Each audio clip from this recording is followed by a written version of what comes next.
us to overeat, and how can we stop? Right? That is at the heart of all weight issues, weight-related issues. Food, we like to eat food that tastes good, and it's really hard to stop ourselves.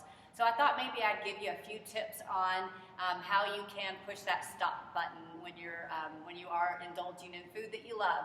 I think backtracking a little bit, my first tip would be maybe don't always eat food you love.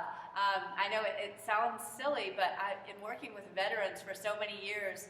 I really enjoyed kind of the reality that so many of them were always eating whatever they wanted.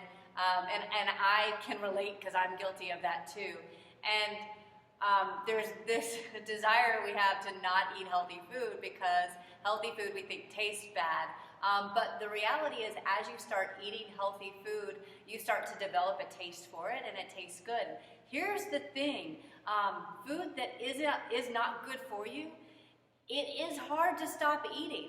That's the reality. So one of the tips to stop ourselves from overeating is to eat food that is really good for you, because we tend to not overeat that food as much. So that's one little tip. That's kind of an obvious tip. Then my next tip is start with your plate size. If you're at a buffet or at a restaurant, that may be a little bit harder to do, but when you're at home, when you're at someone's house, maybe use a salad plate.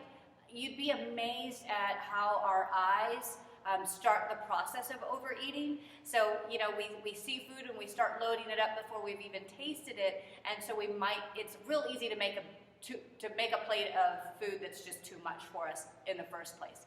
So start with a smaller plate, give less food to yourself, and then wait 20 minutes. That's probably my biggest tip. Tip number 3. Give yourself 20 minutes after you've eaten. What you will find is that probably 9 times out of 10, you feel good with the amount of food on the smaller plate and you don't need more. But here's the thing, if you are still hungry after that 20 minutes, then go eat. You're physically hungry. See, the reality is it takes 20 minutes for our stomach to tell our brain that we're full. And so if you're still hungry 20 minutes later, then you should go ahead and eat again. But realize it may not take very much food to get yourself full. So those are kind of my 3 tips for how to stop yourself from eating as much.